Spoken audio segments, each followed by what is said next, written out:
Hi guys. Ngayon lang ulit ako nakapag-vlog. Nakapag-motovlog. Nagkaroon kasi ako ng injury sa paa. Naputol yung litid ko. My God. Kaya nahihirapan ako i-center stand. Nahihirapan ako magpreno. So hindi ako nakakalayo. Nakakapag-motor ako, malapitan lang. Ay nako. Nga pala guys, 2 years na tong si Gixxer. Sakto nung Independence Day. Kasi Independence Day ko siya kinuha. So 2 years na siya. No. So kamusta naman? Yun ang pag-uusapan natin. Kasi alam ko yung mga curious dyan na gustong bumili, syempre nanonood muna ng mga reviews kung kamusta ba naman si Gixxer, kung tatagal daw ba. Ayun. Yan yung pag-usapan natin ngayon. Pero andar muna tayo kasi mainit na eh.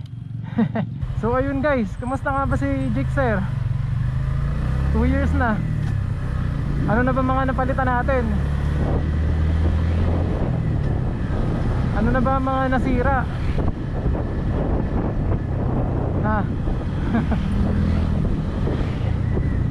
Actually wala pa naman masyado. Yun ang good news. Wala pa masyado. Ang napapalitan pa lang natin dito guys, yung talagang nasira siya. Yung iba kasi pinapalitan kasi consumables. Talagang papalitan natin siya kasi periodic, no? Gaya ng brake pad. Yan.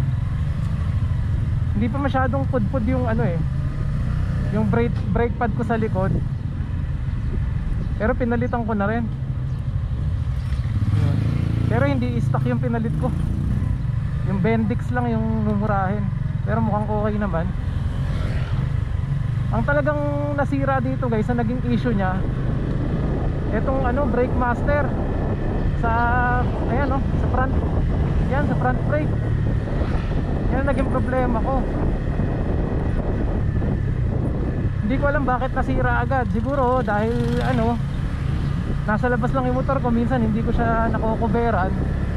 Ayun, nasira yung brake master. Pucha, medyo mahal din.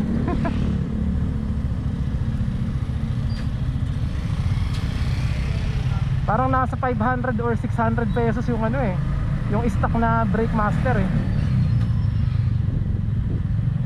Dun sa luma kong motor, 3 taon yun eh. Hindi naman nasira yung brake master nun. Tapos madalas ko rin hindi naman nakokoveran yun kasi minsan nakakalimutan ko eh. Traffic naman kahit linggo. So ano pa ba yung mga napalitan natin? Yung battery. Yan, parang nasa pa lang eh. Nakalimutan ko yung Odo pero wala pang 20. Nasa around 15,000 pa lang yung Odo. Bumigay na yung battery niya eh. Hindi kagaya dun sa dati kong motor na ibenta ko na lang 3 taon, nasa 30,000 mahigit yung odometer reading. Hindi ko pinalitan yung battery noon, goods na goods. Wala rin naman akong mga auxiliary lights, mga charger. Wala akong electronics na nilagay dito. Lahat to stock. Yung brand nga pala ng stock na battery nito, Emarflex. Yung sa XRM kasi Yuasa. Mas maganda yata yung quality nun kaysa sa Emarflex. Bumigay agad eh. Yun nga lang din kasi, na-stock din kasi ito ng mga isang buwan na halos hindi ko ini-start. Siguro nag-discharge siya. Meron kasing time na halos isang buwan ako hindi nagmotor eh. Ayun, yun din siguro yung cost nun. Tapos hindi ko rin naman siya binubuksan tuwing umaga. Talagang isang buwan siyang naka-off lang. May sakit kasi ako nun eh. So baka yun din yung cost nun. Pero ewan ko, hindi ko sure. Ang pinalit ko nga palang battery Amaron kasi sabi nila okay naman daw.